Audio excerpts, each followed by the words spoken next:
అందరికీ నమస్కారం.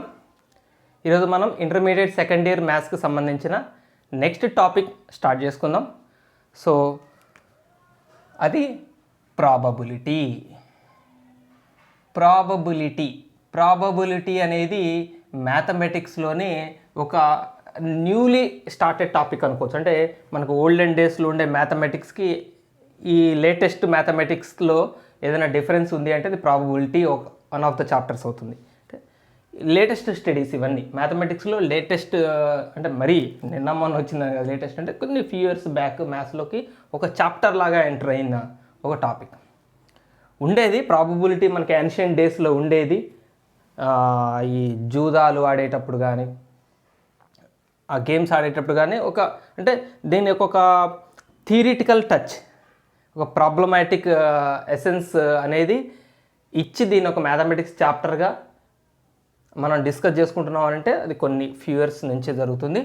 సో మనం దీని హిస్టారికల్ బ్యాక్గ్రౌండ్లోకి డెప్త్గా వెళ్ళకుండా దీన్ని అసలు కాన్సెప్ట్ ఏంటో స్టార్ట్ చేసుకుందాం. ప్రాబబిలిటీని మీ టెక్స్ట్ బుక్లో మూడు రకాలుగా ఇవ్వటం జరిగింది. అందులో ఫస్ట్ది మెజర్స్ ఆఫ్ డిస్పర్షన్. ప్రాబబిలిటీలో ఇదొక భాగం. రకరకాల వేస్లో ఉంటుంది ప్రాబబిలిటీ. Measures of dispersion. రెండోది అసలైన ప్రాబబిలిటీ, అంటే ఇది కాదని కాదు, ఇది ప్రాబబిలిటీనే. ప్రాబబిలిటీ దీనికి సంబంధించిన థీరమ్స్, ఫార్ములాలు. ఇంకొకటి random variables and probability distributions. So ఇది మీకు మొత్తంగా 3 యూనిట్లుగా ఉంది. ఒక ప్రాబబిలిటీ అనే చాప్టరే 3 యూనిట్స్గా ఉంది. ఇందులో మెజర్స్ ఆఫ్ డిస్పర్షన్ ఉంది, ప్రాబబిలిటీ ఉంది, ర్యాండమ్ వేరియబుల్స్. ప్రాబబిలిటీకి ఎక్స్టెన్షన్ చదువుతాం ఇక్కడ. సరే, మెజర్స్ ఆఫ్ డిస్పర్షన్ ఇప్పుడు ప్రజెంట్ మనం స్టార్ట్ చేసుకోబోతున్న యూనిట్ మెజర్స్ ఆఫ్ డిస్పర్షన్. ఈ మెజర్స్ ఆఫ్ డిస్పర్షన్కి సంబంధించి మీకు నేను క్లియర్ స్పష్టమైన ఇంట్రడక్షన్ ఇస్తాను. అసలు ఈ చాప్టర్ ఉద్దేశం ఏంటి అనేది మీకు అర్థమైతే మనం చేసే వర్క్కి కొంత మనం హార్ట్ పెట్టి చేయగలుగుతాం. చాప్టర్ యొక్క మీనింగ్ అర్థం కావాలి. చాలామంది ఫార్ములాలు చేసుకుంటూ వెళ్ళిపోతారు. అసలు ఈ చాప్టర్ ఏంటి, చాప్టర్లో ఏం చదువుతాం, దాని మీనింగ్ ఏంటనేది మీకు చెప్తాను నేను. చూడండి, మెజర్స్ ఆఫ్ డిస్పర్షన్ కన్నా ముందు మీరు ఆల్రెడీ స్కూల్ స్థాయిలో పరిచయం చేసుకొచ్చిన ఒక పదం ఏంటంటే మెజర్స్ ఆఫ్ సెంట్రల్ టెండెన్సీస్. చదివారా? ఇది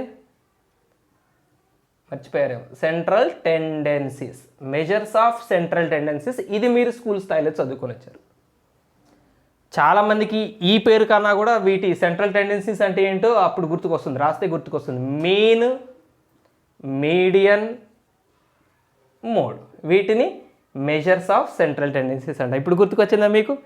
ఇది మీరు స్కూల్ స్థాయిలో 6th, 7th, 8th, 9th, 10th వరకు చదువుకున్నారు మీరు already. Measures of central tendencies. దీని అర్థం ఏంటో మీకు తెలిస్తే మీరు మీన్ చదివారు, మోడ్ చదివారు, మీడియం చదివారు, వాటి ఫార్ములా చదివారు, అసలు అవి ఏంటనేది అర్థం చేసుకున్నారా? మీరు ఎంతమందికి ఇవి మనకి ఏం చెప్తాయి? అసలు ఒక డేటాకి సంబంధించి మనం మీన్ కనుక్కున్నామంటే ఆ మీన్ మనకి ఎట్లా ఉపయోగపడుతుంది, అసలు ఆ మీన్ మనకి ఏం చెప్తుంది, ఇది ఈ కాన్సెప్చువల్గా మీరు చాలామంది చదివే ఉంటారు. బట్ నేను ఒక్కసారి మీకు దీని అర్థం చెప్తాను. దీని అర్థం చెప్తే దానికి లింక్ అయి ఉంటుంది మన ఇవాళ చాప్టర్. సపోజ్ ఒక స్టూడెంట్కి Telugu, Hindi, English, maths, science, social marks వచ్చినాయండి. 60, 60, 70, 80, మ్యాథ్స్లో 100, సైన్స్లో 100, సోషల్లో 60 అనుకుందాం. ఇప్పుడు ఈ స్టూడెంట్ మార్కులు ఇవేదో ఒక ఎగ్జామ్లో వచ్చినాయి. 100 మార్క్స్ కదా ఇవన్నీ ఎగ్జామ్ పెట్టింది. ఎవరైనా ఇంటికి వస్తున్నారు ఊరికే, బాబు ఇంటికి వస్తే, పెద్దవాళ్ళు ఇంటికి వస్తే ఏం అడుగుతారు జనరల్గా? ఇంట్లో పిల్లలు ఉంటే బాబు ఎట్లా చదువుతున్నావు అని అడుగుతారు. ఏమ్మా ఎట్లా చదువుతున్నావు, నీకు ఎన్ని మార్కులు వస్తుంటాయి, అది చదువుతుంటా అని అడుగుతారు జనరల్గా. మీరు వచ్చిన వాళ్ళందరికీ చేతులు కట్టుకొని ఏదో మంత్రాల లిస్ట్ చెప్పినట్టు నాకు తెలుగులో 60, హిందీలో 70, ఇంగ్లీష్లో 80, మ్యాథ్స్లో 100, సైన్స్లో 100, సోషల్లో 60 అని మీరు వచ్చిన వాళ్ళందరికీ బయోడేటా లిస్ట్ చెప్పినట్టు వరుసగా చెప్పరు కదా మార్కులు. వాళ్ళకేం కావాలి? మీ మీద ఒక ఒపీనియన్ కావాలి. అంటే ఈ బాబు లేదా ఈ పాప ఎలా చదువుతుందనే ఓ ఒపీనియన్ కావాలి. అప్పుడు మీరేం చేస్తారు, ఈ అన్ని మార్కులు ఇక స్టార్ట్ పెట్టి లిస్టు పెద్ద లిస్ట్ లాగా కిరాణా సామాన్ల లిస్టు చదవటం కాకుండా మనం యావరేజ్ తీసుకుంటాం, ఒక మిడిల్ వాల్యూ తీసుకుంటాం, ఒక మిడిల్ నెంబర్ చెప్తాం, వీటన్నిటికి యావరేజ్ చేస్తాం, మీన్ చేస్తాం. 60, 70, 80 ఎంత అయింది, 150, 210, 310, 410, 470, 470/60. 6 7s are 42, 6 7s are 42, 5 మిగులుతుంది. 6 7s are 40, 6 8s are 48. 70.8 లేదా రౌండ్ ఫిగర్ చేద్దాం 71 అంటే మీ యావరేజ్ స్కోర్ అనమాట. 71 అంటే మీరేం చెప్తారు వచ్చిన వాళ్ళకి, నాకు 71 యావరేజ్గా, నేను 70 చేద్దాం, 70 యావరేజ్ 70 మార్క్స్ వస్తుంటాయండి నాకు యావరేజ్గా అని చెప్తాను. అంటే ఆ 70 అనే నెంబరు వాళ్ళకి మీ మీద ఒక ఒపీనియన్ కలిగిస్తుంది. ఒక ఒపీనియన్, ఓకే ఈ బాబు పర్లేదు బాగా చదివే పిల్లగాడే, అంటే 90లో 100 అని కాదు, మరీ ఫెయిల్యూర్ కాదు, 70 అంటే ఓకే పర్లేదు మంచిగా చదివే పిల్లగాడు అనే ఒక ఒపీనియన్ కలిగి, అంటే వాళ్ళకి కావాల్సింది అదే. ఎగ్జాక్ట్గా నీకు తెలుగులో ఎన్ని, హిందీలో ఎన్ని, ఇంగ్లీష్లో ఎన్ని, మ్యాథ్స్లో ఎన్ని అని ఎవరు అడగరు కదా. వచ్చిన వాళ్ళు మిమ్మల్ని క్యాజువల్ అడిగే మాట అది, మీరు క్యాజువల్గా చెప్పే మాట ఇది. నాకు 70 మార్క్స్ వస్తుంటాయి. సో 70 ఏంటి, ఒక సెంట్రల్ వాల్యూ. అంటే మరీ లాస్ట్ సబ్జెక్ట్ మార్కులు చెప్పరు, మరీ హయ్యెస్ట్ సబ్జెక్ట్ మార్కులు చెప్పరు. నాకు 100s వస్తుంటాయండి అన్నారు అనుకోండి, నాకు 100s వస్తుంటాయండి అంటే మీకు 100s వచ్చింది రెండిట్లోనే కదా, మరి ఇందులో 60లే వచ్చినాయి కదా. మరి లాస్ట్ సబ్జెక్ట్ మార్కులు చెప్పరు, నాకు 60 మార్కులు వస్తుంటాయండి అని చెప్పరు, ఎందుకంటే కొన్నిట్లో 100లు కూడా వచ్చినాయి కాబట్టి. అప్పుడు మీరేం చేస్తారు, మరీ లాస్ట్ మార్క్ కాకుండా మరీ హయ్యెస్ట్ మార్క్ కాకుండా ఒక మిడిల్ వాల్యూ మార్క్ని చెప్తారు. సో అప్పుడు కొద్దిగా సాటిస్ఫాక్టరీగా ఉంటుంది, మీరు చెప్పింది కొంచెం యాక్యురేట్గా ఉంటే అవతల వాళ్ళకి కొంచెం ఒపీనియన్ కలుగుతుంది. సెంట్రల్ వాల్యూ అనమాట 70, ఈ డేటాకి మిడిల్లో ఉండే వాల్యూ, మరీ లీస్ట్ మరీ టాప్ కాకుండా. అందుకనే ఇది మీన్, అలాగనే మన మీడియన్, అలాగనే మోడ్, ఇవన్నీ సెంట్రల్ వాల్యూస్. అంటే ఆ డేటాలో ఆల్మోస్ట్ మిడిల్లో ఉండే వాల్యూస్ అవి. ఆ మిడిల్లో ఉండే వాల్యూ మరీ ఎక్స్ట్రీమ్ వాల్యూకి, మరీ ఎక్స్ట్రీమ్స్ లీస్ట్కి, ఎక్స్ట్రీమ్ గ్రేటెస్ట్కి మిడిల్లో ఉంటుంది. మరీ లీస్ట్ కాదు, మరీ గ్రేటెస్ట్ కాదు, మిడిల్లో వాల్యూ చెప్పడం ద్వారా మన మీద ఒక ఒపీనియన్ చెప్తాం. సో అందుకనే వీటిని మనం సెంట్రల్ టెండెన్సీస్ అనే పేరు పెడతాం. మనం వీటికి సెంట్రల్ టెండెన్సీస్ అనే పేరు ఎందుకు వచ్చిందంటే సెంట్రల్ వాల్యూస్ అవి. ఆ సెంట్రల్ వాల్యూని బట్టే మనం ఏదైనా ఒపీనియన్ చేసుకుంటాం. ఇప్పుడు జనరల్గా స్కూల్లో మిడ్ డే మీల్స్ వండుతుంటారు. రోజు ఒక 1000 మంది ఉన్న స్కూల్ ఉందనుకోండి, 1000 మంది స్ట్రెంగ్త్ ఉంది. ఒకరోజు 900 వస్తారు, ఒకరోజు 800 వస్తారు, ఒకరోజు 600 వస్తారు, ఒకరోజు 950 వస్తారు, అట్లా వస్తుంటారు. అప్పుడు ఆ వంట చేసే వాళ్ళు ఏం చేస్తారు, యావరేజ్ వాల్యూ ఒక 800కి అన్నం వండుతారు. 800 మెంబర్స్కి అన్నం వండితే సరే ఎక్కువ వచ్చిన రోజు కొద్దిగా అడ్జస్ట్ అవుతుంది, తక్కువ వచ్చిన రోజు అడ్జస్ట్ అవుతుంది. అంటే వాళ్ళు ఏం చేస్తారు, యావరేజ్ తీసుకుంటారు, అంటే ఒక సెంట్రల్ వాల్యూ తీసుకుంటారు. మరీ 600 మంది ఒక రోజు వచ్చారు కానీ ఇక రోజు 600 మందికి అన్నం వండుకుంటూ పోరు. మరీ 990 మంది వచ్చారు ఒక రోజు అని చెప్పి రోజు 990 మందికి వండుకుంటూ పోరు. వాళ్ళకు ఒక మిడిల్ వాల్యూ కావాలి, ఒక సెంట్రల్ వాల్యూ కావాలి. అప్పుడు వాళ్ళు సెంట్రల్ టెండెన్సీ హెల్ప్ తీసుకుంటారు, మీన్ తీసుకుంటారు, మీడియం తీసుకుంటారు, మోడ్. మళ్ళీ వీటికి పర్టికులర్గా ఇది ఎప్పుడు వాడాలి, ఇది ఎప్పుడు వాడాలి, ఇది ఎప్పుడు వాడాలి ఇండివిజువల్గా డిస్కషన్ ఉంది. మీరు స్కూల్ స్థాయిలో డెప్త్గా చదువుకొచ్చారు, లేదంటే మళ్ళీ ఒకసారి చదవండి. ఇదండి సెంట్రల్ టెండెన్సీ యొక్క అర్థం, దాని మీనింగ్, కాన్సెప్చువల్ మీనింగ్. ఆ సెంట్రల్ టెండెన్సీ ద్వారా మనకి ఏం ఉపయోగము అంటే ఇది. కానీ ఈ సెంట్రల్ టెండెన్సీ వల్ల తీసుకునే ఒపీనియన్ ఏదైతే ఉందో ఇది అన్ని సందర్భాల్లో మనకి హెల్ప్ అవ్వదు. అన్ని సందర్భాల్లో మన ఒపీనియన్ కరెక్ట్ అవ్వదు. ఎందుకు కరెక్ట్ అవ్వదు అంటే ఇప్పుడు చూడండి, మీకు ఒక ఎగ్జాంపుల్ చెప్తాను. ఒక ఇద్దరు క్రికెటర్లు ఉన్నారు. ఒక క్రికెటర్ మంచి ప్లేయర్స్ అనుకుందాం, ఇద్దరు బ్యాట్స్మెన్లు ఉన్నారు. బ్యాట్స్మెన్ ఒక ఆయన పేరు ఏ, ఇంకొక ఆయన పేరు బి. ఈయన యావరేజ్, ఈ బ్యాట్స్మెన్ యొక్క యావరేజ్ స్కోరు 60, ఈ బ్యాట్స్మెన్ కూడా యావరేజ్ స్కోర్ 60. అంటే 60 రన్స్ వేస్తాడు. మ్యాచ్ ఆడినప్పుడల్లా ఒక యావరేజ్కి ఒక 60 రన్స్ కొడతాడు.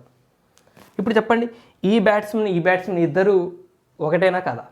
ఇతని యావరేజ్ స్కోర్ 60, ఇతని యావరేజ్ స్కోర్ 60. అప్పుడు మీరేమనుకుంటారు, ఓహో ఇద్దరు బ్యాట్స్మెన్లు సమానంగా ఆడతారు, ఇద్దరు బ్యాట్స్మెన్లు మంచి ప్లేయర్లే, 60 రన్స్ కొడుతున్నారంటే మ్యాచ్కి మంచి ప్లేయర్లే అని అనుకుంటారు. అంటే మీకు ఒక ఒపీనియన్ కలిగింది ఈ సెంట్రల్ టెండెన్సీ వాల్యూని చూసి. బట్ ఫ్యాక్ట్ చూద్దాం. ఫ్యాక్ట్ ఏంటంటే ఏబీలు ఇద్దరు 5 మ్యాచ్లు ఆడారండి, ఒక 5 మ్యాచ్లు ఆడారు అనుకుందాం. ఏ స్కోర్లు చూద్దాం. ఇక్కడ రాశాను నేను, ఏ యొక్క స్కోర్లు, బి యొక్క స్కోర్లు చూద్దాం. 10, 0, 0, 5, 1, 2, 3, 4 మ్యాచ్లు అయినా. 15 అయినా. ఇక్కడ 15 అంటే 1, 2, 3, 4, 5, 5, 30, 300. 300 అంటే ఒక మ్యాచ్లో భయంకరంగా 285 రన్స్ కొట్టాడు. ఎంత అయింది అప్పుడు టోటల్ చెప్పండి? 10, 5, 15, 285, 300, 300 అయినాయి. 300 డివైడెడ్ బై 5, యావరేజ్ ఎంతగా కనుక్కో, 300 టోటల్ బై 5, 60 వచ్చింది. Okay, perfect. బి అనే బ్యాట్స్మెన్ చూద్దాం. ఒక మ్యాచ్లో 50, ఒక మ్యాచ్లో ఇంకో మ్యాచ్లో కూడా 50, ఒక మ్యాచ్లో 70, ఒక మ్యాచ్లో 80, ఎంతైనా 100, 250, 150, 100, 250, ఇంకో మ్యాచ్లో 50. ఇప్పుడు చెప్పండి మీ ఒపీనియన్ ఏంటి? ఇప్పుడు మనం ఇంతకుముందు స్టార్టింగ్లో ఏకి యావరేజ్ రన్స్ 60 రన్స్ వేస్తాడు అనుకున్నాం, బి యావరేజ్ రన్స్ 60 రన్స్ వేస్తాడు అనుకున్నాం. కానీ ఫ్యాక్ట్కి వచ్చేసరికి అంటే యావరేజ్ ఓకే కరెక్టే, మనం ఏమనుకున్నాం ఇద్దరు బ్యాట్స్మెన్లు ఓకే, ఇద్దరు సమానంగా ఆడే ప్లేయర్లే, ఓకే ఈక్వల్గా ఆడే ప్లేయర్లు అనుకున్నాం. బట్ ఫ్యాక్ట్కి వచ్చేసరికి చూడండి, ఏ 4 మ్యాచ్ల్లో దారుణంగా విఫలమయ్యాడు. ఏదో ఒక మ్యాచ్లో ఒక లూజ్ టీం మీద, ఒక మామూలు టీం మీద భయంకరంగా ఒక మ్యాచ్లో 285 కొట్టాడు. మిగిలిన అన్ని మ్యాచ్ల్లో ఒక ఫెయిల్డ్ బ్యాట్స్మెన్, ఒక కట్టర్ ఫ్లాప్ అయిన బ్యాట్స్మెన్. కానీ బి అలా కాదే, ఏ టీం మీద అయినా కూడా మినిమం హాఫ్ సెంచరీలు ఉన్నాయి. మినిమం హాఫ్ సెంచరీ 50, 57 అంటే ఇతను కన్సిస్టెంట్ ప్లేయర్. ఇప్పుడు మీరు వీళ్ళిద్దరిలో ఒక ప్లేయర్ని సెలెక్ట్ చేసుకోవాల్సి వచ్చింది ఒక మ్యాచ్కి, మీరు ఎవరి మీద ఎక్కువ నమ్మకం పెట్టుకుంటారు? ఏ చెప్పలేము. ఆయన గాలివాటం, టీం లూజ్గా ఉంది, బాగా వీక్గా ఉన్నారు బౌలర్లు అంటే ఒక మ్యాచ్లో బాగా ఆడతాడు కావచ్చు, కానీ టీం కొంచెం స్ట్రాంగ్ ఉందంటే ఎక్కడైనా సక్సెస్ రేట్ ఉందా? లేదు. అప్పుడు మీరు ఎవరిని సెలెక్ట్ చేస్తారు? బీని సెలెక్ట్ చేస్తారు. కానీ అదే మనం యాక్చువల్ డేటా చూడకుండా ఓన్లీ యావరేజ్లే చూసిండుంటే, ఓన్లీ యావరేజ్ రన్సే చూసిండుంటే మీరేమనుకుంటారు? ఏ అయినా బి అయినా ఒకలాగానే ఉన్నారు కదా, ఎవరో ఒకరిని సెలెక్ట్ చేసుకుంటామని మనం ఎగ్జాక్ట్గా ఒక ప్లేయర్ని సెలెక్ట్ చేయం, ఇద్దరు సమానం అనుకుంటారు. కానీ ఫ్యాక్ట్ చూస్తే ఇది. సో యావరేజ్ వల్ల మనకి డీమెరిట్ ఉందా లేదా, ఈ సెంట్రల్ టెండెన్సీ మీద, ఈ సెంట్రల్ టెండెన్సీ ద్వారా వచ్చే ఒపీనియన్ వల్ల మనకి ఒక్కోసారి డీమెరిట్ అరైజ్ అవుతుంది. సో మనకి సెంట్రల్ టెండెన్సీ అవసరమే, ఓకే కరెక్టే, సెంట్రల్ టెండెన్సీ కావాలి. ప్రతి బ్యాట్స్మెన్ని మనం ప్రతి మ్యాచ్లో ఎన్ని కొట్టాడని చూసుకోవడం కష్టం. బ్యాట్స్మెన్ 100 మ్యాచ్లు ఆడతారు, ఈ మ్యాచ్లో ఎంత, ఈ మ్యాచ్లో ఎంత, ఈ మ్యాచ్లో ఎంత చూడటం కష్టం. అంతటికీ యావరేజే చేస్తాం. సెంట్రల్ టెండెన్సీస్ అవసరమే, కానీ సెంట్రల్ టెండెన్సీస్తో పాటు ఇంకొకటి కావాలి మనకి. ఒక డేటాని అనాలిసిస్ చేయాలంటే, ఒక డేటాని స్టడీ చేయాలంటే, ఆ డేటాని అర్థం చేసుకోవాలంటే సెంట్రల్ టెండెన్సీతో పాటు ఇంకొకటి కావాలి. ఏంటిదంటే ఆ డేటా ఎట్లా డిస్ట్రిబ్యూట్ అయ్యి ఉంది, ఏ నెంబర్ నుంచి ఏ నెంబర్ వరకు స్ప్రెడ్ అయింది. ఈ డేటా ఏ నెంబర్ నుంచి ఏ నెంబర్ వరకు స్ప్రెడ్ అయిందండి? 0 నుంచి 285 వరకు స్ప్రెడ్ అయింది. అంటే ఈ ప్లేయర్ యొక్క స్కోరు 0 స్కోర్ ఉంది, 285 అంత పెద్ద స్కోరు కూడా ఉంది. ఈయన క్రెడిట్లు అంత పెద్ద స్కోరు ఉంది, ఎంత లీస్ట్ స్కోరు ఉంది. అంటే ఈయన రన్స్ చాలా వైడ్ రేంజ్ మీద స్ప్రెడ్ అయినాయి. లీస్ట్ 0 నుంచి 285 వరకు రన్స్ ఉన్నాయి. ఇంకొక 50 మ్యాచ్లు వేసుకున్నాం అనుకోండి, ఆల్మోస్ట్ అన్నిట్లో 15, 20, 25 అంటే అన్ని స్కోర్లు కొట్టాడు ఈయన. డక్అవుట్ అయిన మ్యాచ్లు ఉన్నాయి, భారీగా స్కోర్లు కొట్టిన మ్యాచ్లు ఉన్నాయి. అంటే ఈయన మా స్కోర్ రన్స్ యొక్క డేటా ఎక్కువ డిస్ట్రిబ్యూట్ అయింది, చాలా పెద్ద వాల్యూస్ మధ్య డిస్ట్రిబ్యూట్ అయింది, 0కి 285 మధ్య డిస్ట్రిబ్యూట్ అయింది. ఇతనికి వచ్చేసరికి జస్ట్ 50కి 80కి మధ్యలోనే ఉంటున్నాయి స్కోర్లు. ఏ మ్యాచ్ ఆడినా కూడా మరీ లీస్ట్ ఆడాడు, తక్కువ బాగా ఆడతాడు, హాఫ్ సెంచరీ మినిమం కొడతాడు, మరీ టాప్ రేంజ్ ఆడాడు 80 వరకు కొడతాడు. సో తక్కువ రేంజ్లోనే అతని స్కోర్స్ డిస్ట్రిబ్యూట్ అయ్యి ఉన్నాయి. ఇప్పుడు చెప్పండి, ఆడిందే 5 మ్యాచ్లు. నేను మీకు ఎవరికైనా చెప్పాను, బాబు నా దగ్గర ఒక 2 బ్యాట్స్మెన్లు ఉన్నారు, ఒక ఆయన 5 మ్యాచ్లు ఆడారు, ఒక ఆయనేమో 0 రన్స్ ఉన్నాయన్న క్రెడిట్లో 300 రన్స్ ఉన్నాయంటే మీరేమనుకుంటారు? ఆడిన 5 మ్యాచ్ల్లో 0 రన్స్ 300 రన్స్ కొట్టాడంటే ఈయన కొన్ని మ్యాచ్లు ఫెయిల్ అయ్యాడు, కొన్ని మ్యాచ్లు బాగా ఆడాడు అనుకుంటారు. ఇంకొక బ్యాట్స్మెన్ 50కి 80కి మధ్యలో కొడుతున్నాడండి అన్ని మ్యాచ్ల్లో, అని తక్కువ రేంజ్లోనే ఉన్నాయన్న అనుకోండి, మీకేం ఒపీనియన్ కలుగుతుంది? ఓహో 50, 80 అంటే మరీ లీస్ట్ ఆడు, మినిమం ఆడతాడు, ఈయన మీద నమ్మకం పెట్టుకోవచ్చు మనం, మరి టాప్ బ్యాట్స్మెన్ కాదు. ఓకే, నమ్మకం పెట్టుకొని కొంతవరకు అయినా హెల్ప్ అవుతాడని మొదట ఆయనకి గాలివాటం ఆడతాడు అంటే మనకి ఆ వాల్యూస్ ఎట్లా డిస్ట్రిబ్యూట్ అయ్యి ఉన్నాయి అనేది కూడా మనకు అవసరమే. సెంట్రల్ టెండెన్సీతో పాటు ఎట్లా డిస్పర్స్ అయ్యి ఉన్నాయి, ఎట్లా డిస్ట్రిబ్యూట్ అయ్యి ఉన్నాయి, స్ప్రెడ్ అయ్యి ఉన్నాయి లేదా డిస్పర్స్ అయ్యి ఉన్నాయి, ఏ పదమైనా వాడుకోవచ్చు. సో డేటా యొక్క డిస్పర్షన్ కూడా మనం స్టడీ చేయాలి. అది స్టడీ చేసే చాప్టరే మెజర్స్ ఆఫ్ డిస్పర్షన్. డేటా ఎలా డిస్పర్స్ అయింది, ఎలా స్ప్రెడ్ అయింది అని చదివే అని డిస్కస్ చేసే టాపికే మెజర్స్ ఆఫ్ డిస్పర్షన్. ఓకేనా? ఇందులో డేటా ఎట్లా డిస్ట్రిబ్యూట్ అయింది అనేది మనం తెలుసుకుంటాం. Right, okay. చాప్టర్ మీనింగ్ అయితే ఫీల్ వచ్చింది కదా, అర్థమైంది కదా కాన్సెప్ట్. మెజర్స్ ఆఫ్ డిస్పర్షన్లో మళ్ళీ 3 రకాల మెజర్స్ ఆఫ్ డిస్పర్షన్ చూస్తాం. 3 రకాల మెజర్స్ ఆఫ్ డిస్పర్షన్ చూస్తాం. ఒకటి రేంజ్, ఇంకొకటి మీన్ డీవియేషన్, ఇంకోటి స్టాండర్డ్ డీవియేషన్. ఇవి వీటి మీనింగ్ ఒకటే. ఈ ముగ్గురు చేసే పని నేను చెప్పింది. మెజర్స్ ఆఫ్ డిస్పర్షన్ అనే చాప్టర్ మనకి ఎందుకు అవసరమో ఆ పని చేయడానికే వీళ్ళు ముగ్గురు ఉన్నారు. కానీ ముగ్గురు ఎందుకు ఉన్నారంటే ఒకళ్ళని మించిన అడ్వాంటేజ్ ఇంకొకళ్ళు. సో రేంజ్ని మించిన అడ్వాంటేజ్ మీన్ డీవియేషన్ ఉంటుంది, మీన్ డీవియేషన్ మించిన అడ్వాంటేజ్ స్టాండర్డ్ డీవియేషన్ ఉంటుంది. దీని గురించి ఇది చెప్పిన దానికన్నా క్లారిటీగా ఇది చెప్తుంది, ఇది చెప్పిన దానికన్నా క్లారిటీగా ఇది చెప్తుంది మెజర్స్ ఆఫ్ డిస్పర్షన్ గురించి. సో అందులో మనం ఫస్ట్ది రేంజ్ డిస్కస్ చేద్దాం ఇప్పుడు.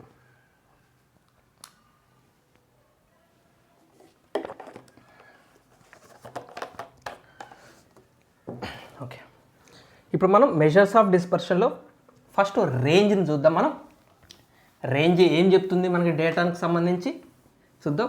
దాని మీద అడ్వాంటేజ్ మీన్ డీవియేషన్ ఎట్లా అయింది అనేది మనం నెక్స్ట్ వీడియోలో డిస్కస్ చేద్దాం. ఈరోజు వీడియోలో రేంజ్ని డిస్కస్ చేద్దాం. రేంజ్ ఈ పదంలోనే ఉంది, అంటే డేటా ఎంత రేంజ్లో డిస్ట్రిబ్యూట్ అయ్యింది అని చెప్పేది మనకి రేంజ్. రేంజ్ మనం 2 రకాలుగా ఫైండ్ అవుట్ చేస్తాం. ఒకటేమో అన్గ్రూప్డ్ డేటాకి, ఇంకోటేమో గ్రూప్డ్ డేటాకి. అన్గ్రూప్డ్ డేటాకి వచ్చేసరికి maximum value minus minimum value. Grouped డేటాకి వచ్చేసరికి upper limit of biggest class minus lower limit of smallest class. ఇది ఫార్ములా. స్మాలెస్ట్ క్లాస్ ఈజీ, చిన్న విషయం, మనకు ఈజీగా అర్థమయ్యేది.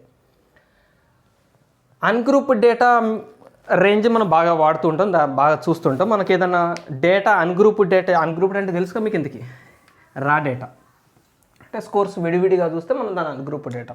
ఇప్పుడు చూడండి 3, 5, 23, 7, 1, 57, 4, 2. ఇది ఒక అన్గ్రూప్డ్ డేటా. దీని రేంజ్ ఫైండ్ అవుట్ చేయాలంటే ఎట్లా ఫైండ్ అవుట్ చేస్తారు? Range is equal to maximum అంటే 57 మైనస్ మినిమం అంటే 156.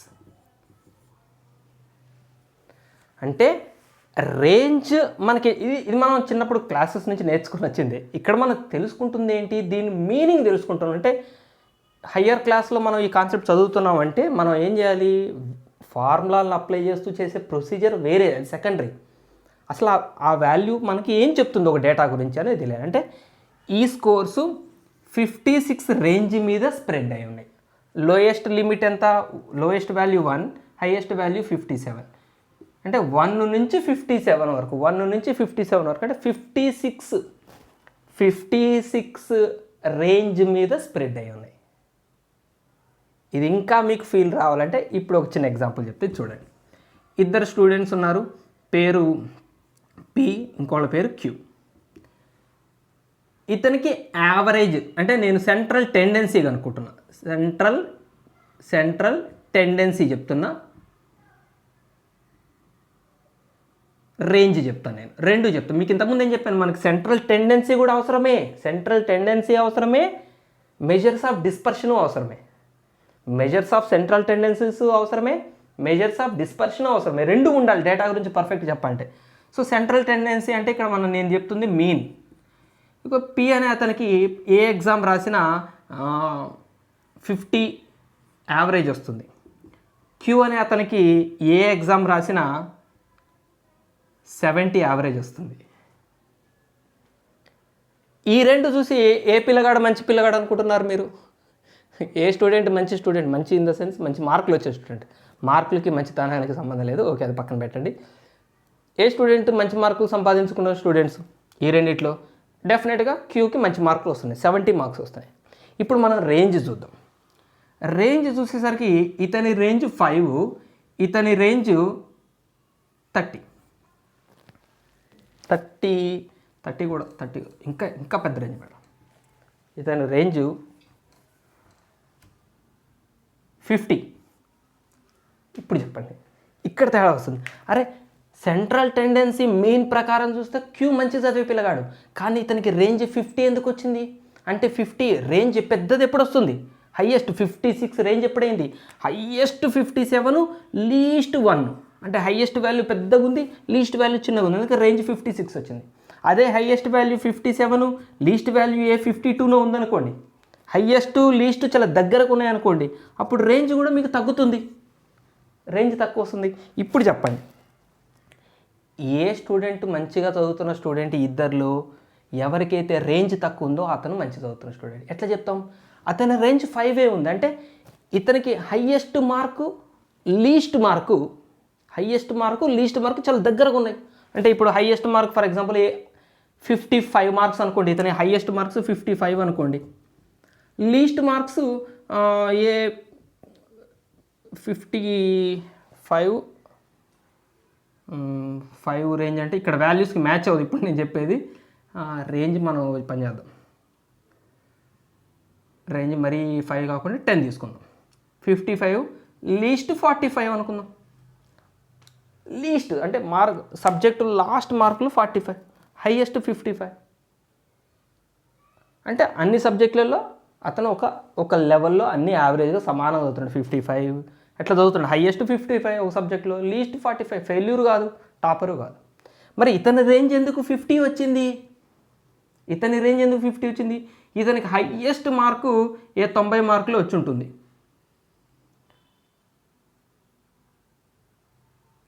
మైనస్ లీస్ట్ మార్కులు 40 మార్కులు వచ్చి ఉంటుంది. మ్యాచ్ కాలేదు కదా డేటా, నేను ఎగ్జాంపుల్గా తీసుకున్న డేటా చిన్న కరెక్షన్ చేసుకున్నాను, డేటాలో ఆ మీనింగ్ వచ్చేటట్టు కరెక్షన్ చేసుకున్నాం. రేంజ్ని పెంచుదాం, 90 పెడతా, రేంజ్ 90 పెడతా. సో ఇతనికి highest mark for example 80 marks వచ్చినాయి, ఇతనికి హయ్యెస్ట్ మార్కు 80 అంటే కూడా 90 కాదు కదా, ఓకే హయ్యెస్ట్ మార్కు 100 అనుకుందాం, హయ్యెస్ట్ 100 వచ్చినాయి, 100కి 100 వచ్చిన ఒక సబ్జెక్ట్లో, లీస్ట్ 10 మార్క్స్ అనుకుందాం, ఒక సబ్జెక్ట్లో ఫెయిల్ అయ్యాడు, అప్పుడు రేంజ్ ఎంత, 100 మైనస్ 10 90 వచ్చింది కదా, యావరేజ్ చేస్తే 70 వచ్చింది. అంటే ఇప్పుడు చూడండి ఈ స్టూడెంట్ ఫెయిల్యూర్ స్టూడెంట్ కూడా, కొన్ని సబ్జెక్టులు అసలు ఏం చదవడు, ఫెయిల్ అవుతాడు, ఏదో ఒక సబ్జెక్ట్ బాగా ఒకటే దాని మీద కూర్చొని దాన్నే బాగా చదివి 100 తెచ్చుకున్నాడు కావచ్చు. అంటే అప్పుడు ఇద్దరిలో ఏ స్టూడెంట్ ఒక యావరేజ్గా పర్లేదు చదువుతాడు, మరీ డిక్రీజ్ కాకుండా మరీ ఇంక్రీజ్ కాకుండా అవుతాడు. సార్ నా ఉద్దేశంలో ఇది మంచి స్టూడెంట్ లేదు సార్, ఒక సబ్జెక్ట్లో 100 కొట్టిన అయితేనే మంచి స్టూడెంట్ మీరు అనుకుంటే సార్ ఆ ఆర్గ్యుమెంట్ వేరే విషయం. బట్ ఒక్క విషయం మన ఇద్దరికి అర్థం కాలేదు, నాకు మీకు ఏంటంటే ఒక్క సెంట్రల్ టెండెన్సీ మీద మనం డిపెండ్ అయ్యి తీసుకునే ఒపీనియన్ కరెక్ట్ ఉండదు. మనకి రేంజ్ కావాలంటే ఆ డేటా ఎంత స్ప్రెడ్ అయినాయి, ఎంత రేంజ్లో స్ప్రెడ్ అయినాయి తెలిస్తే మనకి కొంత యాక్యురేట్, కొంతవరకు ఎగ్జాక్ట్ కూడా కొంతవరకు, దానికి కూడా కొంత లిమిటేషన్స్ ఉన్నాయి, అది మనం తర్వాత డిస్కస్ చేసుకుందాం. ఇది అన్గ్రూప్ డేటా. ఇక గ్రూప్ డేటా కన్నా నేను ఫార్ములా, గ్రూప్ డేటాకి మనం క్లాసెస్ ఉంటే చూసారు కదా మీరు స్కూల్ లెవెల్లో, క్లాసెస్ ఫ్రీక్వెన్సీగా రాస్తారు గ్రూప్ డేటాని. 0 to 9, 10 to 19, 20 to 29, 30 to 39, 40 to 49 ఇట్లా ఈ వాల్యూస్ రాస్తుంటే ఫ్రీక్వెన్సీ వాల్యూస్. సో ఇట్లా డేటా ఇచ్చినప్పుడు రేంజ్ ఎట్లా ఫైండ్ అవుట్ చేయాలి? ఇచ్చిన క్లాసెస్లో biggest class, upper limit of the biggest class. Biggest class ఏదండి? ఇది కదా బిగ్గెస్ట్ క్లాస్. దీని యొక్క upper limit 49 minus lower limit of the smallest class. Smallest class యొక్క లోవర్ లిమిట్ 0. ఇది రేంజ్ అవుతుంది. ఇది మనకి తక్కువ. గ్రూపుడ్లో ఓన్లీ ఫార్ములా కోసం అట్లుంది కాబట్టి చెప్పాను కానీ దీంతో మనకి పని తక్కువ. దీన్ని మనం ఇక్కడ యూజ్ చేయం. అన్గ్రూప్డ్ డేటా యొక్క రేంజ్ని మాత్రం ఇక మనం చాలా చోట్ల వాడే వచ్చాం. ఇప్పుడు దాని మీనింగ్ తెలుసుకుందాం.